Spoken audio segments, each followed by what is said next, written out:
Hi hello నమస్తే. మరో కురుక్షేత్రం news నెట్వర్క్కి స్వాగతం. ఇవాళ తెలంగాణ రాష్ట్రానికి సంబంధించినటువంటి అంశాలు ఒక 2 ఎడిషన్స్లో అటు V6 డిజిటల్ కావచ్చు, దిశ డైనమిక్ లేటెస్ట్ అప్డేట్స్ ఏమున్నాయని చెప్పి ఒకసారి చూసే ప్రయత్నం చేస్తే V6 డిజిటల్లో మధ్యాహ్నం 2 గంటల ప్రాంతంలో అయితే రాష్ట్రానికి సంబంధించినటువంటి అంశం ఒకటి కనిపిస్తుంది మిత్రులారా.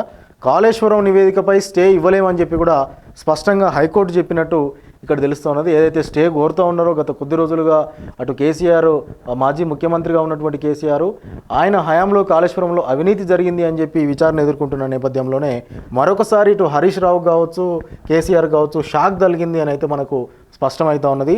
హైకోర్టులో కేసీఆర్ హరీష్కు షాక్. స్టే ఇవ్వలేమని స్పష్టంగా కోర్టే చెప్తా ఉన్నది. పబ్లిక్ డొమైన్లో నివేదిక పెట్టి ఉంటే తీసేయండి అని చెప్తా ఉన్నది. అసెంబ్లీలో చర్చించాకే నిర్ణయం తీసుకుంటామన్న ఏజీ. 3 వారాల్లో కౌంటర్ దాఖలు చేయాలన్న హైకోర్టు తదుపరి విచారణ 4 వారాలకు వాయిదా. మాజీ సీఎం కేసీఆర్, మాజీ మంత్రి హరీష్ రావుకు హైకోర్టు షాక్ ఇచ్చింది. కాళేశ్వరంపై హైకోర్టును ఆశ్రయించిన ఊరట లభించలేదు. కాళేశ్వరం నివేదికపై స్టే ఇవ్వలేమని తేల్చి చెప్పింది రాష్ట్ర హైకోర్టు. ఇవాళ సీజే ఆపరేషన్ కుమార్ సింగ్ బెంచ్ ఎదుట వాదనలు కొనసాగిన తర్వాత ఈ సందర్భంగా ప్రభుత్వం తరఫున ఏజీ అయితే వాదనలు వినిపిస్తూ కాళేశ్వరం కమిషన్ నివేదికను అసెంబ్లీలో ప్రవేశపెట్టి చర్చిస్తామని కూడా చెప్పిండు స్పష్టంగా. అయితే నిన్ననే మనం చూసినాం, హరీషు అటు కేసీఆర్ ఇద్దరికి సంబంధించినటువంటి న్యాయవాదులు కూడా హైకోర్టులో వారి వాదనలను వినిపించినప్పటికీ కూడా మొత్తానికైతే ప్రభుత్వ తరపున ఆయన వాదనలు ఎవరైతే వినిపించినటువంటి ఏజీ ఉన్నాడో స్పష్టంగా చెప్తా ఉన్నాడు. ఏంది, శాసనసభలో ప్రవేశపెట్టిన తర్వాతనే కాళేశ్వరం నివేదికను ఏదైతే సిట్ విచారణ తర్వాత, విజిలెన్స్ విచారణ తర్వాత, పీసీ ఘోష్ కమిషన్ ఆధ్వర్యంలో జరిగినటువంటి విచారణ అనంతరం ఆ 600-700 పేజీల నివేదిక ఏదైతే ఉందో దాన్ని ప్రభుత్వానికి కూడా సమర్పించినటువంటి సందర్భం కూడా మనం గతంలో చూసినాం. ఆ నేపథ్యంలోనే తిరిగి మళ్ళీ దాన్ని ఒకసారి శాసనసభ్యుల ముందు పెడతాం, ఖచ్చితంగా గతంలో పనిచేసినటువంటి ముఖ్యమంత్రి అసెంబ్లీకి రావాలి అని చెప్పి కూడా ఇప్పుడు స్వయంగా ముఖ్యమంత్రి గారు ఎన్నో సందర్భాల్లో సవాలు విసిరిన నేపథ్యంలో ఆయన ఇంతవరకు రాని సందర్భంలో వాళ్ళు కోర్టు ద్వారా ఈ రకంగా ప్రయత్నాలు చేస్తున్నప్పటికీ కూడా కోర్టు స్పష్టంగా చెప్తుంది, స్టే ఇవ్వలేము, విచారణ మీద స్టే ఇవ్వలేము, కంటిన్యూ అయితేనే ఉంటుంది విచారణ. ఎప్పటి వరకు? శాసనసభలో శాసనసభ్యుల చేత ఆ యొక్క నివేదిక అనేది పరిశీలించబడి ఆయన అసెంబ్లీకి వస్తే అప్పుడు మనం దాని మీద ఏమైనా పునరాలోచన చేయొచ్చు అన్నట్టుగా కూడా కథాంశం అయితే కనిపిస్తూ ఉన్నది. ఇక మార్వాడి గో బ్యాక్, పలు జిల్లాల్లో బంద్ సక్సెస్ అయిందని చెప్పి వార్త. ప్రధానంగా ఇప్పుడు సోషల్ మీడియాలో వైరల్ అవుతున్నటువంటి అంశం ఏదైనా ఉంది అని అంటే Marwadi go back, Gujarati go back Rajasthani, ఈ 3 పదాలు సాధారణంగా మనకి వినిపిస్తూ ఉన్నాయి. సో చాప కింద నీరులా విస్తరిస్తున్నటువంటి ఈ మహా ఉద్యమం ఫైనల్గా ఎటువైపు దారితీస్తుంది? ఇవాళనే మనం చూసిన మిత్రులారా, క్రాంతిదళ్ పృథ్వీరాజ్ యాదవ్ను కూడా అరెస్టు చేసినటువంటి నేపథ్యంలో నిన్న రాత్రి హుటాహుటిన ఆయనని పోలీసులు తీసుకొని వెళ్ళిపోయినటువంటి నేపథ్యంలో మళ్ళీ ఇందాకే లేటెస్ట్ అప్డేట్ ఏంది అని అంటే పోలీసులు కూడా విడిచిపెట్టారు. అరెస్ట్ చేసి కాసేపు స్టేషన్లో ఉంచి అక్కడ నుంచి విడిచిపెట్టారు. ఓయూలో కూడా ఉద్రిక్త పరిస్థితి ఉన్న నేపథ్యంలో మరి మార్వాడి గోబ్యాక్ అనేది పలు జిల్లాల వరకు కూడా విస్తరించి కొన్ని జిల్లాల్లో తెలంగాణ బంద్ కూడా సక్సెస్ఫుల్గా నిర్వహించబడింది అని చెప్పి మనకు వార్త కనిపిస్తుంది. దుకాణాలు బంద్, స్థానికులు కూడా పలు చోట్ల విద్యాసంస్థలు కూడా బంద్ చేసిరట. ఓయూ జేఏసీ పిలుపునకు వ్యాపారస్తులందరూ కూడా, అంటే ఇక్కడ స్థానికంగా ఉన్నటువంటి వ్యాపారులు ఎవరైతే ఉన్నారో, ఏదైతే మార్వాడి వ్యాపారస్తుల వల్ల మా యొక్క ఆదాయం దెబ్బతింటుంది, మా యొక్క మనుగడ సాగుతలేదు ముందలికి అని చెప్పి చాలా లోతైనటువంటి బాధను వాళ్ళు వ్యక్తం చేసే ప్రయత్నంలో ఉన్నారో. సో వాళ్ళైతే మొత్తానికి ఈ ఓయూ జాయింట్ యాక్షన్ కమిటీ పిలుపు మేరకే వీళ్ళందరూ కూడా ఒక్కటయ్యి పలు విద్యా సంస్థలు, అదేవిధంగా దుకాణాలు, జిల్లా స్థాయిలో ఉన్నటువంటి దుకాణాలు కూడా బంద్ చేసినట్టు తెలుస్తూ ఉన్నది.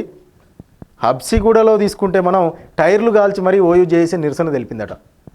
రబ్బర్ టైర్లు కాల్చి మరీ రోడ్డు మీద నిరసన తెలిపిన పరిస్థితులు అయితే మనకు కనిపిస్తూ ఉన్నాయి. ఇక మీకు నచ్చినట్టు ఉండాలనుకుంటే మరి పెళ్ళెందుకు అని చెప్పి సుప్రీంకోర్టు. సో 2వ పేజీలో ఉన్నదట, మనం చూద్దాం కూలంకుషంగా అంశము. పార్లమెంటులోకి ఆగంతకుడు గోడ దూకి గరుడ గేట్లోకి ఎంట్రీ ఇవాళ జరిగింది. ఆ పార్లమెంటు గోడ దూకి ఒక ఆగంతకుడు ఢిల్లీలో పార్లమెంటు గోడ దూకిందంటే ఇక వాడు ఎంత మంచి తెలివి కల్లోడు, వాడు అట్లా దూకాల్సిన అవసరం ఏమొచ్చింది.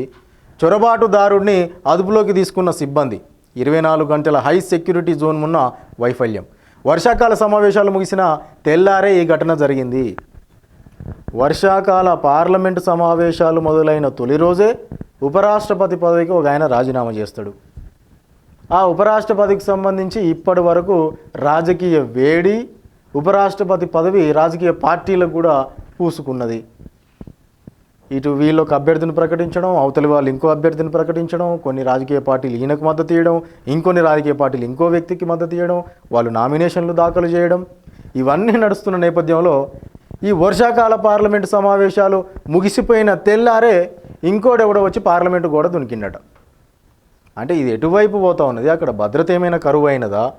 24 గంటల హై సెక్యూరిటీ జోన్ ఉన్నా కానీ అది వైఫల్యమైంది అని అంటే మరి అక్కడ ఉన్నటువంటి ఇంటెలిజెన్స్ డిపార్ట్మెంట్ ఏ రేంజ్లో పనిచేస్తుంది? గరుడ గేట్లోకి వాడు ఎంట్రీ అయ్యిండట గోడ దునికి. మరి కరిచే కుక్కలనే షెల్టర్లో ఉంచాలి అని చెప్పి ఇంకో వార్త. బహిరంగ ప్రదేశాల్లో శునకాలకు ఆహారం పెడితే చర్యలు ఉంటాయి ఖచ్చితంగా.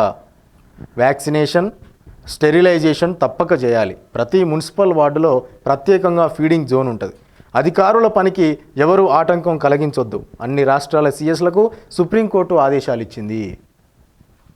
ఏదైతే వీధి కుక్కలకు సంబంధించినటువంటి అంశం ఇప్పుడు దేశవ్యాప్తంగా సరే భిన్న అభిప్రాయాలు వ్యక్తమవుతున్నటువంటి నేపథ్యంలో కొంతమంది మద్దతు ఇచ్చినట్టు, కొంతమంది నెగిటివ్గా పెట్ లవర్స్ కూడా కొంతమంది ఉంటారు. సో జంతు ప్రేమికులు ఎవరైతే జంతువులను ఇష్టపడేటోళ్ళు కూడా చాలామంది ఉంటారు. భిన్న అభిప్రాయాలు వస్తున్న నేపథ్యంలో స్పష్టంగా సుప్రీంకోర్టే చెప్తా ఉన్నది ఏంది అని అంటే అన్ని రాష్ట్రాల సీఎస్లు, చీఫ్ సెక్రటరీలకు ఆదేశాలు కూడా వచ్చినాయి. కరిచే కుక్కలకు మాత్రమే షెల్టర్ ఇవ్వాలి, వాటిని షెల్టర్లో ఉంచాలి. నార్మల్గా కరవకుండా ఉంటాయి కదా, అవి రోడ్డు మీద తిరగొచ్చేది, ఎందుకంటే వాటి వల్ల ఎవరికి ఇబ్బంది ఉండదు. అంతేగాని కరిచే కుక్కను కూడా నువ్వు రోడ్డు మీద వదిలిపెట్టినావు అనుకో, చిన్నపిల్లల్ని ఎన్నో సందర్భాల్లో అవి దాడి చేసి ఒక 4-5 కుక్కలు కలిసి ఎంతోమంది చిన్న చిన్న పిల్లలు చనిపోయినటువంటి సందర్భాలు ఉన్నాయి. మరి దానికి ఎవరు బాధ్యులు? అందుకని చెప్పి ఒకవేళ కరిచే కుక్కలు కనుక ఉంటే మీ షెల్టర్ ఇవ్వండి సపరేట్. కుక్కని సాదడం అనేది తప్పు పని కాదు, ఇంట్లో సాదుకోవాలి. ఇక ఎటుగాక మనకు ఉంది కాదని చెప్పి రోడ్డు మీద ఇచ్చి పెడితే ఎవరిని కరుస్తుంది, ఎవరికి ప్రాణాపాయం ఉంటుంది, దానివల్ల సమాజంలో ఎట్లాంటి ఇబ్బందులు వస్తాయి, ఇవన్నీ ఆలోచన చేసుకోవాలి. కాబట్టి సో బహిరంగ ప్రదేశాల్లో కూడా శునకాలకు ఆహారం పెట్టొద్దు వాస్తవానికి. అట్లా పెడితే కనుక చర్యలు ఖచ్చితంగా ఉంటాయి. ఏనో రోడ్డు మీద నేను కనిపించింది కదని చెప్పి నేను ఇంత అన్నం పెడతా అట్లా కాదు. మీకు అంత ఇష్టం ఉంటే జంతు ప్రేమికులు అయితే మీ ఇంట్లో మీరు నచ్చిన వంట దానికి పెట్టుకోవచ్చు.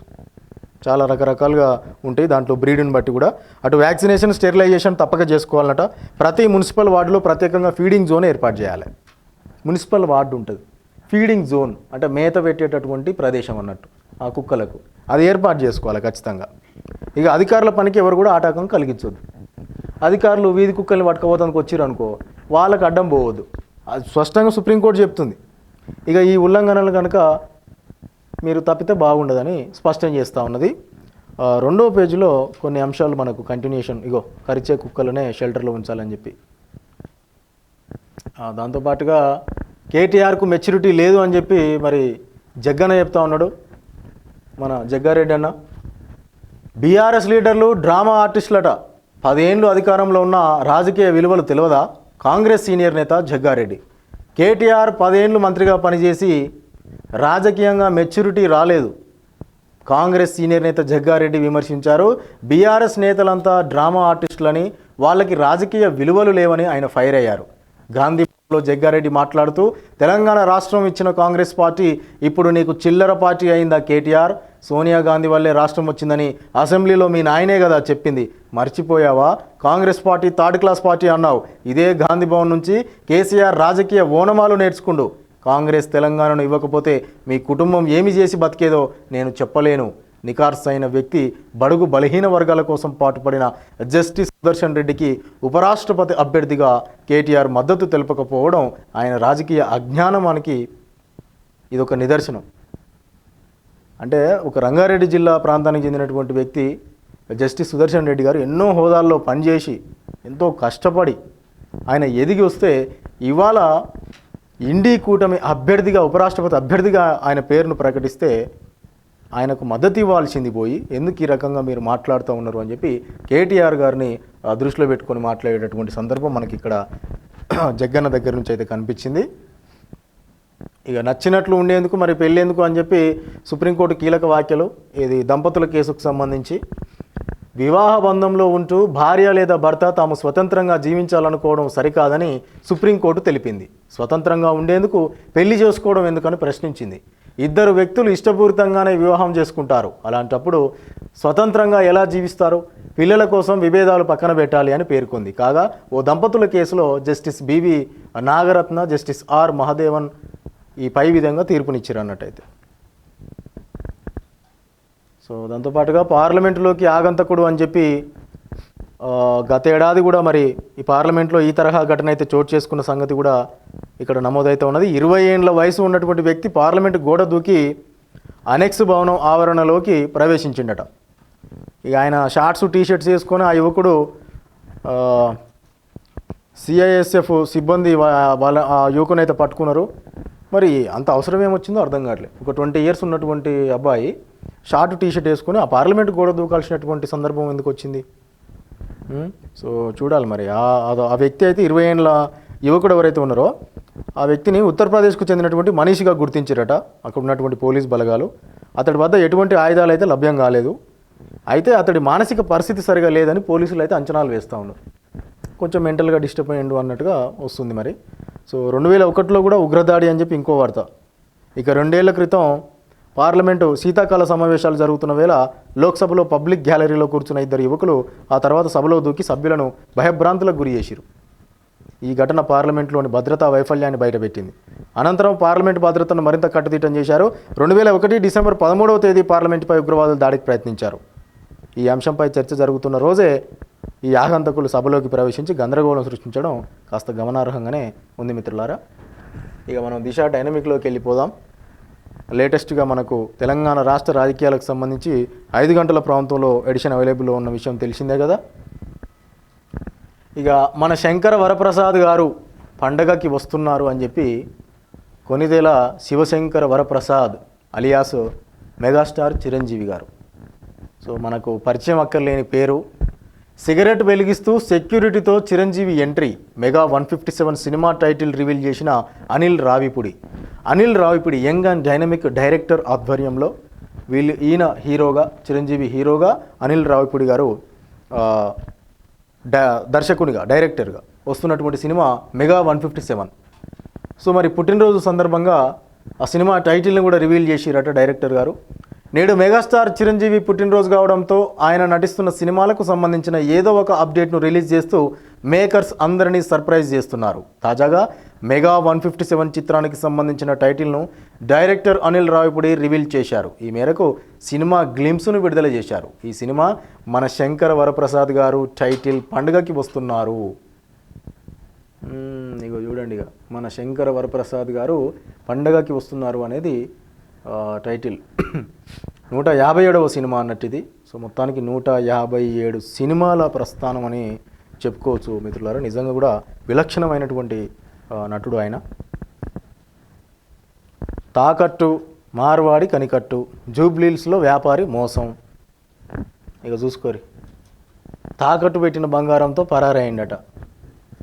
గిట్లా ఉంటుంది కథ. పోలీసులకు ఫిర్యాదు చేసిన బాధితుడు. మార్వాడి గో బ్యాక్ ఇష్యూ వేళ వెలుగులోకి వచ్చింది. కరెక్ట్ టైంలో బయటికి రాలే వార్త ఇది. అసలే మార్వాడి గో బ్యాక్ అని ఒక పక్క ఉద్యమం నడుస్తుంటే ఆ మార్వాడి ఆయన కాడ తాకట్టు పెట్టిన బంగారంతోనే అది వేసుకొని పారారైండట. ఇక చూడు ఎంత మంచిగా ఉందో. తెలంగాణ వ్యాప్తంగా మార్వాడి గో బ్యాక్ నిరసన వేళ హైదరాబాద్లో మార్వాడి వ్యాపారి మోసం తాజాగా వెలుగులోకి వచ్చింది. తాకట్టు పెట్టిన బంగారం, వెండితో వ్యాపారి ఉడాయించడంతో బాధితుడు జూబ్లీహిల్స్ పోలీస్ స్టేషన్లో ఫిర్యాదు చేసిండు. బాధితుడు తెలిపిన వివరాలు ఇట్లా ఉన్నాయి. శ్రీ కృష్ణానగర్లోని ముఖేష్ జైన్ పాన్ బ్రోకర్స్ వద్ద గోపాల్ నాయక్ అనే వ్యక్తి 2.5 తులాల బంగారం, 1/2 కేజీ వెండి ఆభరణాలు తాకట్టు పెట్టిండు. మనం సాధారణంగా గిరి పెట్టిండు అని కూడా అంటాం. పలానా కాడ నేను గిరి పెట్టినా, తాకట్టు పెట్టి వచ్చిన అంటాం కదా. సమయానికి డబ్బులు అవసరం ఉంటేనో. ఏం చేసిండు ఈ యొక్క గోపాల్ నాయక్ ఈయన పేరు. అయితే 2.5 తులాల బంగారం, 2 తులాలన్నర అనుకో, 2 తులాల బంగారం, 1/2 కేజీ వెండి, ఇవి తీసుకుపోయి ఆయన దగ్గర తాకట్టు పెట్టిండు.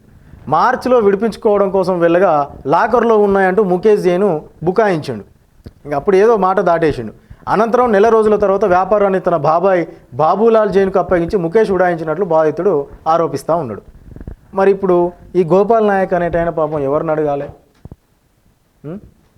అంతకుముందుకు పోయి అడిగితేనే లేదు నీది ఎక్కడ పోలేదు, నేను దాచిపెట్టిన లాకర్లో పెట్టినా అని చెప్పిండట. మళ్ళీ ఏం చెప్పిండు, నా దుకాణం అంతా మా బాబాయ్ కమ్మినా అని చెప్పిండట.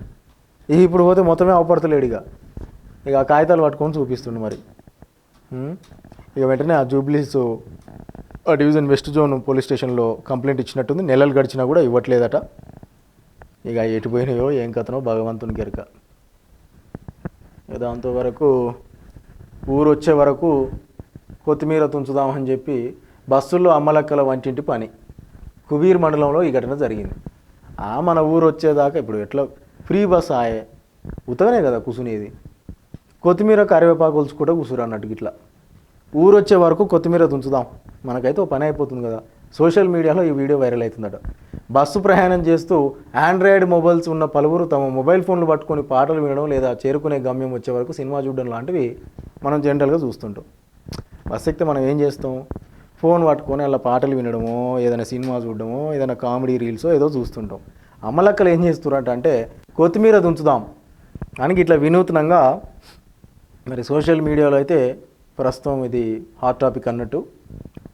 ఇక సాధారణంగా బస్సుల్లో గొడవలు కూడా జరుగుతున్నటువంటి సిచ్యువేషన్స్ ఉన్నాయి. ఆల్రెడీ మొన్న ఆగస్టు 15 నుంచే స్త్రీ శక్తి పథకం కింద ఆంధ్రప్రదేశ్లో కూడా మహిళలకు ఉచిత బస్సు ప్రయాణ పథకం ప్రవేశపెట్టారు. ఇక మరి గొడవలు అయితే జరుగుతున్నాయి. ఈ నేపథ్యంలో చూడాలి మరి పరిణామాలు ఎటువైపు వెళ్తాయి ఏందనేది. సహస్రను హత్య చేసింది 10th స్టూడెంట్. ఈ కూకట్పల్లికి సంబంధించినటువంటి మర్డర్ కేసు మిత్రులారా, మొత్తానికైతే ఏదో ఒక అప్డేట్ వచ్చినట్టు తెలుస్తుంది. హైదరాబాద్ నగరంలో సంచలనం సృష్టించిన 12 ఏళ్ల బాలిక హత్య కేసు మిస్టరీ వీడింది. మొత్తానికి ఆ నిందితులను కూడా అరెస్ట్ చేసిరట పోలీసు వాళ్ళు. 10th స్టూడెంట్ చంపినట్లు భావిస్తూ ఉన్నారు. సో సహస్రాన్ని కత్తితో పొడిచి చంపింది 10వ తరగతి విద్యార్థి అని కూకట్పల్లి పోలీసులు గుర్తించారు. ఈ మేరకు నిందితుడిని అదుపులోకి తీసుకుని విచారిస్తున్నట్లు సమాచారం. మృతురాలి ఇంటి వెనుక వైపు ఉన్న భవనంలోని నివాసం ఉంటున్న 10వ తరగతి చదువుతున్న విద్యార్థి వెంకటు సహస్రాన్ని హత్య చేసినట్లు పోలీసులు అయితే నిర్ధారించి అరెస్ట్ చేసిరట. హత్యకు గల కారణాలు ఏంది, ఆ ఇంటి వెనకాల వాడు ఇన్ని రోజులు దొరకనే లేదు. ఆల్మోస్ట్ ఒక 4-5 డేస్ కూడా గడిచిపోయింది మనం సహస్ర హత్య కేసు వినబట్టి. సో మరి రీజన్స్ ఏందనేది కూడా బయట పెట్టాలి. మార్వాడి షాపు ఎదుట ఓయూ చేసి ఆందోళన చేసిందట. టైర్లు కాల్చి మరీ నాయకులు నిరసన తెలిపారు. Go back Marwadi, go back అనే నినాదాలతో తలపెట్టిన తెలంగాణ బంద్లో భాగంగా హైదరాబాద్ అప్సిగూడలో మార్వాడి గోల్డ్ షాప్ ఎదుట ఓయూ జేఏసీ ఆందోళన చేపట్టింది. జేఏసీ నేత Adivasi student union AIU state working president Sagaboyina Paparao ఆధ్వర్యంలో టైర్లు కాల్చి మరీ నిరసన వ్యక్తం చేశారు. ఫోటో ఇమేజ్ మీరు చూడవచ్చు. ఇక వైద్య విద్యార్థుల గుడ్ న్యూస్ అని చెప్పి వార్త. ఆరోగ్య శాఖలో 1623 పోస్టులట మిత్రులారా. నోటిఫికేషన్ విడుదల చేసిన రిక్రూట్మెంట్ బోర్డు మొత్తానికైతే 1623 స్పెషలిస్ట్ డాక్టర్ పోస్టుల భర్తీకి medical health services recruitment board notification కూడా విడుదల చేసిందట. సో దాంతోపాటుగా తీసుకుంటే మొత్తానికి అంటే మన తెలంగాణ వైద్య విధాన పరిషత్ పరిధిలో కనుక తీసుకుంటే హాస్పిటల్స్లో ప్రధానంగా 1616 ఆర్టీసీ హాస్పిటల్లో 7 పోస్టులు ఉన్నాయట. ఆ దరఖాస్తులకైతే సెప్టెంబర్ 8వ తేదీ నుంచి 22వ తేదీ వరకు అయితే గడువు ఇస్తూ ఉత్తర్వుల్లో పేర్కొన్నది. మరి ఎవరైనా అభ్యర్థులు మెడికల్ విద్యార్థులు ఎవరైనా ఉంటే కాస్త ఈ వార్త చూసుకోవాలి. ఫిక్స్డ్ డిపాజిట్ల గోల్మాల్, ఇదొక కథ. ఈ బ్యాంకులతో ఇదే వెళ్ళి ఎఫ్డి అమౌంట్ కూడా గోల్మాల్ అయిందంటే ఎవరికి చెప్పాలి ఈ బాధ.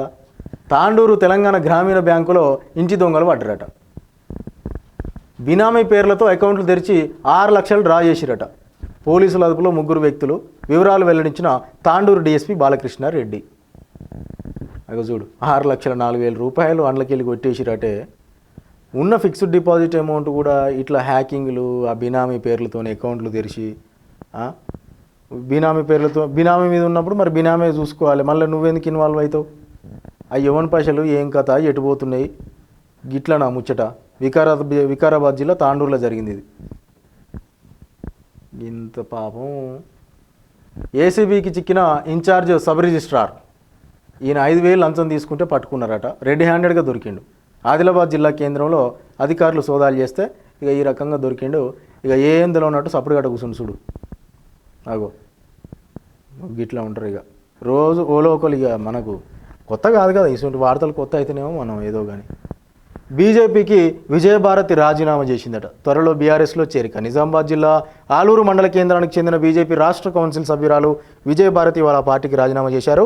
ఈ సందర్భంగా మీడియాతో మాట్లాడుతూ పార్టీతో వ్యక్తిగత విభేదాలు అయితే లేవు కానీ ప్రజల సంక్షేమమే నా ధ్యేయమని ఆమె చెప్తుంది. ఇక లారీ క్యాబిన్ సీట్ల కింద గంజాయి. దిశ మీరు ప్రతిరోజు వస్తున్న ఎడిషన్ గమనించండి, ఖచ్చితంగా ఒక గంజాయి కేసు ఉంటుంది, నో డౌట్. అందులో ఎక్కడో ఒక దగ్గర పట్టుకున్న గంజాయి కేసు ఉంటుంది. అది ఎన్ని కిలోలా ఏం కథ తర్వాత సంగతి. ఇక చూడు, లారీ క్యాబిన్ సీట్ల కింద దొరికిందట. 2 కోట్ల విలువ చేసే సరుకు పట్టుకున్నారు. ఇల్లందు డిఎస్పీ చంద్రబాను వివరాలు కూడా వెల్లడిస్తూ ఉన్నారు. లారీ నెంబర్ కూడా ఇచ్చారు. రాజస్థాన్కి చెందిన బండి అది, RJ06 GC0833 అనే నెంబరు. 425 కేజీల గంజాయి తీసుకుపోతున్నాం అంటే ఒడిశా నుంచి భద్రాచలం పాల్వంచ మీదుగా వెళ్ళి రాజస్థాన్కు తరలిస్తురట. నిన్న అబ్దుల్లాపూర్ మెట్టు దొరకలే 4-5 కిలోలు, అంతకుముందుకు 26 కిలోలు. ఇదే పనిగా మొత్తం లక్షలు వ్యవహారం. ఈ ఎంత చెప్పినా కానీ ఇట్లా ఉండరు మరి. ఇక 3 గంటల ప్రాంతంలో ఇంకొక లేటెస్ట్ ఎడిషన్ మనకు అవైలబుల్లో ఉంటుంది మిత్రులారా. ప్రతి మండలానికి అంబులెన్స్ అట. సిఎస్ఆర్ నిధులతో ఏర్పాటు చేస్తామని చెప్తా ఉన్నారు. గ్రీన్ పవర్ ఉత్పత్తి కేంద్రంగా తెలంగాణ, 25 ఎకరాల్లో యంగ్ ఇండియా స్కూల్ ఉంటుందట. డిప్యూటీ సీఎం బట్టి గారు అయితే చెప్తా ఉన్నారు. యాదాద్రి థర్మల్ స్టేషన్ భూ నిర్వాసితులకు కూడా ఉద్యోగ నియామక పత్రాలు పంపిణీ చేసిరట. సో మరి 335 మంది రైతులకు ఈ థర్మల్ ప్రాజెక్టులో ఎవరైతే భూమిని త్యాగం చేసిన వాళ్ళు ఉంటారో వాళ్ళ త్యాగాలని మనం వెలకట్టలేము అని చెప్పి కూడా రోడ్ల భవనాల శాఖ మాత్యులు కోమటిరెడ్డి వెంకటరెడ్డి గారు కూడా గుర్తు చేసినట్టు తెలుస్తుంది. ఉపాధి కల్పించాలనే లక్ష్యంతోనే నిర్వాసితులకు ఉద్యోగ అవకాశాలు కల్పిస్తున్నామని కూడా చెప్తా ఉన్నారు మిత్రులారా. మొత్తానికైతే జనవరి 15 నాటికి యాదాద్రి పవర్ ప్లాంట్ కూడా కంప్లీట్లీ ఈ జాతికి అంకితం చేసేస్తారు అన్నట్టు. ఎస్ఐ పిలిస్తే యూరియా బస్తా, ఇదెక్కడ కథ? మైక్లో పేర్లు చదువుతూ పంపిణీ, రైతులు పోటెత్తడంతో ముప్పు తిప్పలు. అంటే ఎస్ఐ గారు ఎవరి పేరు పిలిస్తే వాళ్ళకు యూరియా బస్తా వస్తుంది అన్నట్టు, లేకుంటే రానట్టే. వ్యవసాయ శాఖ అధికారులు చేయాల్సిన పనిని పోలీసులు చేస్తురు. యూరియా బస్తాల కోసం వచ్చిన రైతుల పేర్లను మైక్లో చదువుతూ పంపిణీ చేస్తురు. ఈ ఘటన ఇవాళ మహబూబాబాద్ జిల్లా నెల్లికుదురు మండలంలోని సొసైటీలో జరిగింది.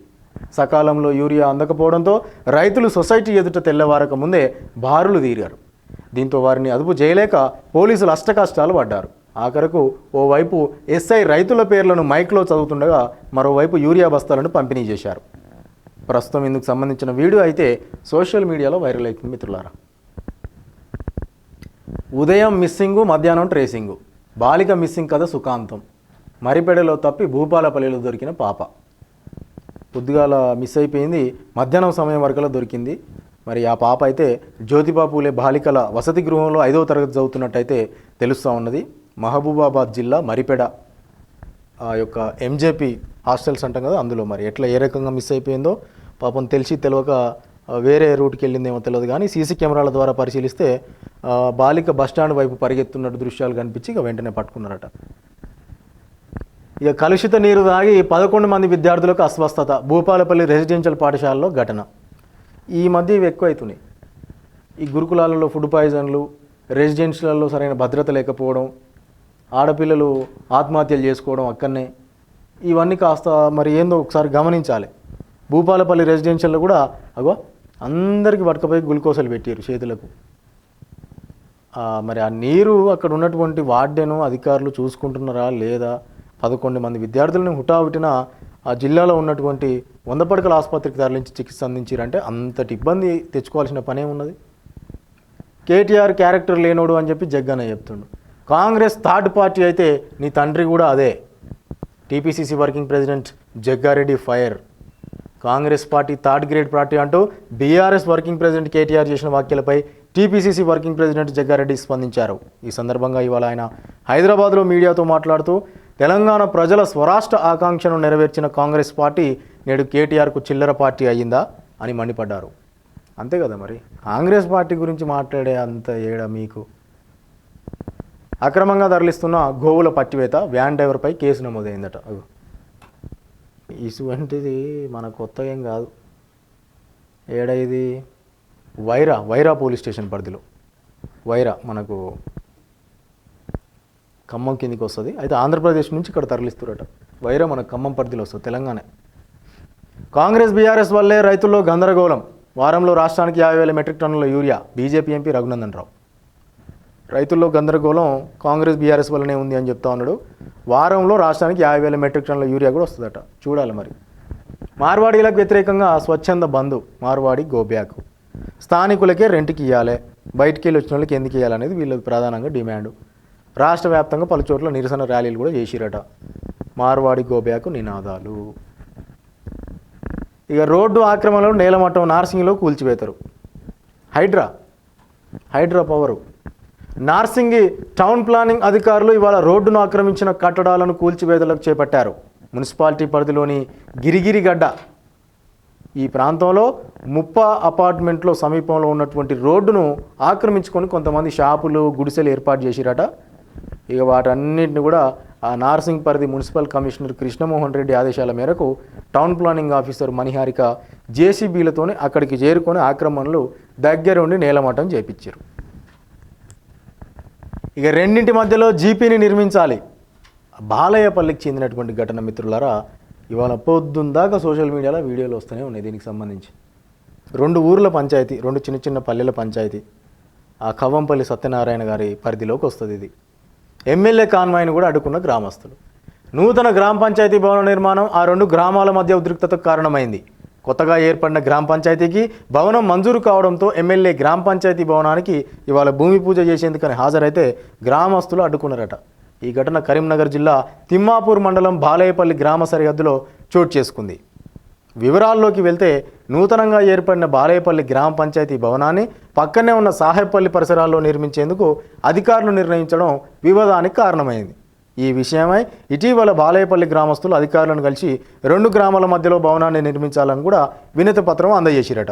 అయినా కానీ వాళ్ళ దగ్గర నుంచి స్పందనే లేదు. ఇవాళ ఎమ్మెల్యే గారు వచ్చి నేను గ్రామ పంచాయతీ భవనానికి శంకుస్థాపన చేస్తా, భూమి పూజ చేస్తా అంటే ఆ ఊరోళ్ళు ఎందుకు ఊకుంటారు? ఊకోరు కదా. ఆ రకంగా పెద్ద గడబడి స్టార్ట్ అయింది అన్నట్టు. ఇక ఆరాంఘర్ ఫ్లైఓవర్ మీద స్టంట్లు. ఈ ఆరాంఘర్ ఫ్లైఓవర్ మీద మనకు కొత్త స్టంట్లు రోజు అయితేనే ఉంటాయి. ఈడ మనకు పట్టుకునేటోళ్ళు లేక వీళ్ళని. కానీ ఈ నెల 7 తారీఖు నాడు ఘటన జరిగింది. వీడియోలు వైరల్ అయినాయి. పోలీసులకు 3 మైనర్లు చిక్కారు. ఇంట్లో ఒక్కని కూడా లైసెన్స్ ఉండదు. ఈ బండి లేపి తోలేటోళ్ళ ఒక్కని కూడా లైసెన్స్ ఉండదు. పోలీసులు కౌన్సిలింగ్ ఇచ్చిరట. స్పష్టంగా ట్రాఫిక్ అధికారులు చెప్పేది ఏంటి అంటే, మైనర్ గనక వాహనంతో పట్టుబడితే ఆ మైనర్కు వాహనం ఇచ్చినటువంటి తల్లిదండ్రుల మీద కేసులు నమోదు చేస్తామని చెప్పారు. గతంలో ఎన్నోసార్లు హెచ్చరించారు. అయినా కానీ ఆ నెంబర్ ప్లేట్లు కూడా వీకి నడుపుతారు. మరి అంత తెలివి ఎందుకో నాకు అర్థం కాదు. 7 తారీఖు నాడు ఘటన జరిగిందట. మరి మొత్తానికైతే దొరికిర్రు. ఇక ఇప్పుడు స్టార్ట్ అవుతుంది అసలు సినిమా. ఇక చివరగా 1 గంట ప్రాంతంలో మనకు ఒక ఎడిషన్ అవైలబుల్లో ఉంటుంది మిత్రులారా. ఇక పార్లమెంట్లోకి దునికిండు మనం చూసినాం కదా. 20 ఏళ్ళ ఆయన, 20 ఏళ్ళ పిల్లగాడు మరోసారి భద్రతా వైఫల్యం రుజువైంది. గోడ దూకి లోపలికి వెళ్ళిన వ్యక్తి అదుపులోకి తీసుకొని విచారిస్తున్న అధికారులు. గంత సెక్యూరిటీ పెట్టుకొని గంత పెద్ద భవనము నిన్నవన్న కట్టింది, అండ్లకు గోడెట్ట దూకిండో నాకు అర్థమవుతలేదు. బీటెక్ దొంగట ఈయన. బెట్టింగ్లో 20 లక్షల లాస్. చోరీలతో కవర్ చేద్దామని ప్లాన్ చేసిండు. సిటీలో దొంగతనానికి పోయి బుక్ అయ్యాడు. కూకట్పల్లిలో పట్టుకొని చితకబాదిరు. అరే ఎంత బాధ వచ్చా కదరా నీకు. అది చూడు, బెట్టింగ్లు పెట్టాట 20 లక్షలు లాస్ అయ్యాడు. బెట్టింగ్ యాప్లలో ఇన్వెస్ట్మెంట్లు చేయకూరి అంటే చేసి 20 లక్షలు పోతే దొంగతనాలు చేసి ఆ అమౌంట్ కవర్ చేద్దాం అనుకొని సిటీలోకి పోయి దొంగతనం స్టార్ట్ చేసిండట. ఆయనతో కూకట్పల్లిలో దొరికిండు. ఇక చూసుకో, గిట్లా పూజ చేస్తారు అన్నట్టు. దాంతోపాటుగా క్షీణిస్తున్న సిర్పూర్ ఎమ్మెల్యే ఆరోగ్యం అని చెప్పి వారితో 5వ రోజుకు చేరిన దీక్ష. 49 జీవో రద్దు, పోడు రైతుల సమస్యలను పరిష్కరించాలని కోరుతూ నిరవధిక దీక్ష చేపడుతున్న సిర్పూర్ ఎమ్మెల్యే పాల్వాయ్ హరీష్ బాబు ఆరోగ్య పరిస్థితి క్షీణిస్తూ ఉంది. గత 5 రోజులుగా ఆయన నిరవధిక దీక్షలో ఉండడంతో బ్లడ్ షుగర్ స్థాయిలు కూడా పడిపోతున్నాయి. అటు బ్లడ్ లెవెల్స్ కానీ ఇటు షుగర్ లెవెల్స్ పడిపోతున్నాయి. మరి ఇంతవరకు అయితే స్పందించాలి, అధికారులు, రాజకీయ నాయకులు పార్టీలకు అతీతంగా ముందుకు రావాలి. ఆ జీవో నెంబర్ 49 ఏంది, ఆ పోడు రైతుల యొక్క సమస్యలు ఏ రకంగా మనం పరిష్కారం చేసుకోవాలి అని చెప్పి కూడా ముందుకెళ్ళాలి తప్ప ఆయన అట్లనే మరి దీక్ష కంటిన్యూ చేస్తున్నట్టే తెలుస్తూ ఉంది మిత్రులారా. అటు వైద్యాధికారి శ్రీధర్ బాబు కూడా రోజు రోజుకి ఆయన ఆరోగ్యం క్షీణిస్తుంది అని చెప్పి తెలుపుతూ ఉన్నాడట. ఇదే సమయంలో కాగజ్ నగర్ బంద్కు కూడా బీజేపీ నాయకులు పిలుపునిచ్చారు. ఇక మరి చూడాలి, కాస్త నాయకులు స్పందించాలి. మేడ్చల్ జిల్లాలో వింత చోరీ జరిగిందట. కేజీ రోల్డ్ గోల్డ్తో పరారైన దొంగలు రోల్డ్ గోల్డ్ వేసుకొని పోయారు. అది రోల్డ్ గోల్డా మనకెందుకు, అది దొరికింది కాబట్టి ఏదో ఒకటి ఆ టైంలో ఇంకా రోల్డ్ గోల్డ్ అని చూసే ఛాన్స్ ఉంటుంది. అసలు బంగారం షాప్లోనే ఉండడంతో యజమాని హ్యాపీగా ఉన్నాడట. అసలు గోల్డ్ అంతా షాపులోనే ఉంది, ఈ ఉత్త బంగారం అంతా ఎత్తుకపోయారు. ఇటువంటి దొంగల కాడ గిట్లా ఉంటుంది కథ. ఇక కేజీ రోల్డ్ గోల్డ్, అర కేజీ వెండి ఆభరణాలు ఎత్తుకొని పోయిండట. కుత్బుల్లాపూర్ నియోజకవర్గం పరిధిలోకి వస్తుంది. సెక్రటేరియట్ వద్ద ఉద్రిక్తత, ముట్టడికి బీజేపీ శ్రేణుల యత్నం, అడ్డుకున్న పోలీసులు, తోపులాట జరిగింది, పలువురు కార్పొరేటర్లు కూడా అరెస్ట్ అయ్యారు. దీంతో పాటుగా ఎట్టకేలకు ఎంఆర్ఓ రిలీవ్ అని చెప్పి గంగాధర తహసీల్దార్ అనుపమారావు ఇవాళ అధికారికంగా రిలీవ్ అయ్యారట. నేనింతే శీర్షికతో దిశా పత్రికలో వచ్చిన కథనం ఎఫెక్ట్తో ఈ పరిణామం చోటు చేసుకోవడం అనేది గంగాధర మండలంలోనే చర్చనీయాంశమైంది. ఇప్పటికే అనుపమారావుపై స్థానిక ప్రజల నుంచి కూడా పలు ఆరోపణలు వచ్చిన నేపథ్యంలో ఆమె బదిలీ ఆదేశాలు వెలువడిన ఇప్పటి వరకు బాధ్యతలు కొనసాగిస్తూ రావడం అనేది వివాదాస్పదమైంది. దిశ పత్రికలో కథనం వెలువడిన వెంటనే ఉన్నతాధికారులు కూడా దృష్టి సారించి వెంటనే చర్యలు తీసుకోవడంతో శుక్రవారం ఆమెను రిలీవ్ చేసినట్టు తెలుస్తుంది. కేసీఆర్ హరీష్కు చుక్కెదురు అని చెప్పి కోర్టుకు వెళ్ళినా సరే ఆ స్టే మీద మేము స్టే ఇవ్వలేము అని చెప్పి స్పష్టంగా హైకోర్టు చెప్పింది.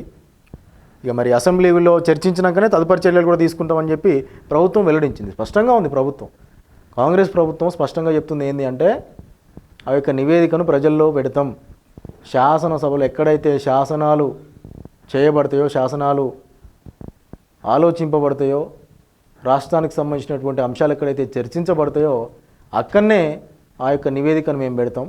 పార్టీలకు అతీతంగా రాజకీయ కక్షలకు మేము వెళ్ళము అని చెప్పి స్పష్టంగా ముఖ్యమంత్రి రేవంత్ రెడ్డి చెప్పిండు. అయితే వీళ్ళేమో మాకు స్టే కావాలని చెప్పి కోర్టును ఆశ్రయిస్తే స్టే ఇవ్వమని చెప్పింది. ఇక జస్టిస్ పీసీ ఘోష్ కమిషన్ పైన దాఖలైన పిటిషన్లను కూడా విచారణ వాయిదా పడ్డదట. 3 వారాలు ప్రభుత్వం కౌంటర్ దాఖలు చేయాలని ఆదేశం కూడా చేసింది. మార్వాడి గోబ్యాక్ బంద్ ప్రశాంతంగా సాగింది. ఇక వ్యాపార సముదాయాలన్నీ మూసివేయబడ్డాయి.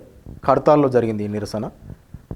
దాంతోపాటుగా బహిరంగంగా ఫుడ్ పెట్టొద్దు అని చెప్పి ఆల్రెడీ మనం చూసినాం కదా మిత్రులారా.